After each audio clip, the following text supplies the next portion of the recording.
2014, the Waikiki Aquarium is 110 years old. Located next to the shoreline just a few feet above sea level, this venerable Honolulu institution looks toward the next 110 years with a mixture of possibilities and potential peril. Waikiki is the gateway for tourism to Hawaii, and tourism is the #1 economic sector for the state. So it's critically important that Waikiki offer a good profile to the world. And the first thing that people expect to see when they come to Waikiki is a beautiful, wide, sandy beach. Sea level rise and human impacts to beaches have led to Waikiki Beach these days that now needs to be maintained through engineering techniques. We bring sand from offshore, we put it on the shoreline, we widen the beach, and this is a process that's going to have to continue in the future. But this is part of the overall picture that has to be painted if we are going to in fact succeed in more than just a rhetorical approach or even a theoretical desire to come to grips with the questions of climate change. At the ceremony hosted by the aquarium, Governor Neil Abercrombie signs House Bill 1714, also known as Act 83. A major component of the act is to address the effects of sea level rise on our coastal areas. It's a proactive move that will position us and our children to deal more effectively with the effects of rising seas. A climate change roadmap for Hawaii. I believe that this bill today provides precisely that it is a roadmap for Hawaii to be able to deal with the questions of climate change and global warming. Scientists predict that over the next 50 years, sea level rise, or SLR, at Waikiki will be as much as 1 foot. In a century, that rises to 2.5 to 6 feet. Chip Fletcher with University of Hawaii at Manoa is a preeminent SLR researcher in the state. But there's more than just beach erosion when it comes to sea level rise. The oceans are currently going up our storm drain system. There are places in Waikiki where at high tide, water is splashing onto our roads because it's coming up the very pipes that are originally intended to carry rainwater out into the ocean. That process is going to continue to occur, and we're going to see flooding taking place with continued sea level rise, not just from the water coming over the beach, but from coming up through the storm drain system. And there's yet a third impact of sea level rise, which is that the groundwater table under our land rises with the ocean, and so we're going to be seeing new wetlands that emerge on what was previously dry land. The Interagency Climate Adaptation Committee, established by Act 83, falls under the auspices of the Department of Land and Natural Resources. It has a clear mission. The legislature finds that climate change is the paramount challenge of this century, posing both an urgent and long-term threat to the state's economy, sustainability, security, and way of life. And therefore, the legislation which follows addresses that serious dimension.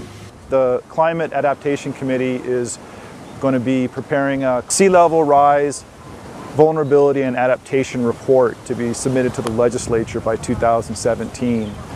So this sea level rise report will be used as a model to address all facets of climate change in the future. But we initially want to focus on the problem and the effects of sea level rise in the Hawaiian Islands. As the only island state in the entire U.S., Hawaii is especially vulnerable to climate change. Prior to the authorization of the Climate Adaptation Committee, Hawaii was one of only a few coastal states that had not adopted a plan.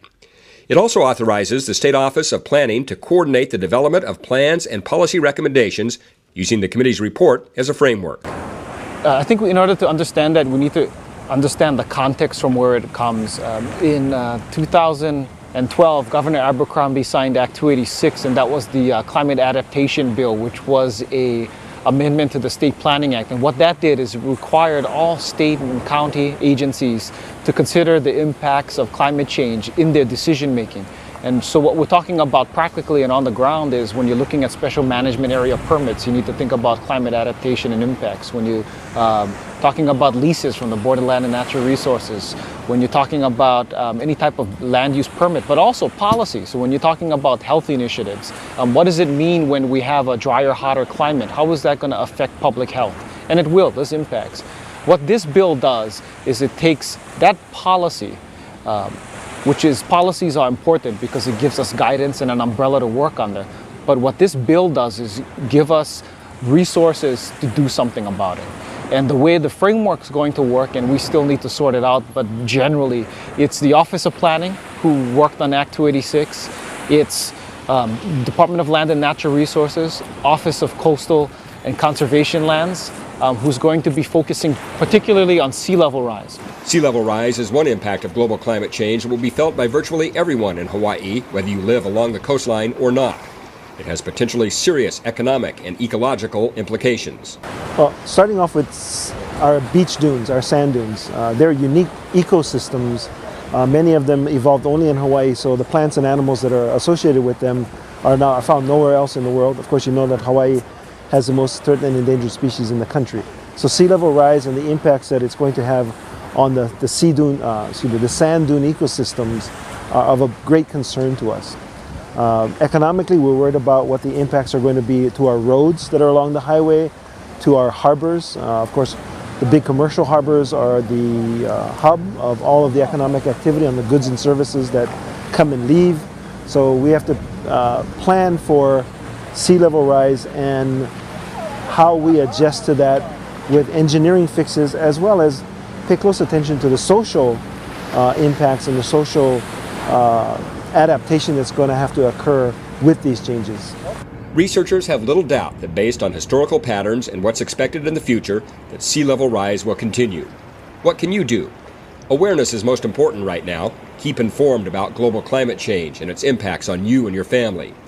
Do your part to help protect and preserve natural resources, including air and water, land and sea. The report on sea level rise vulnerability and adaptation is due for public consumption by the end of 2017.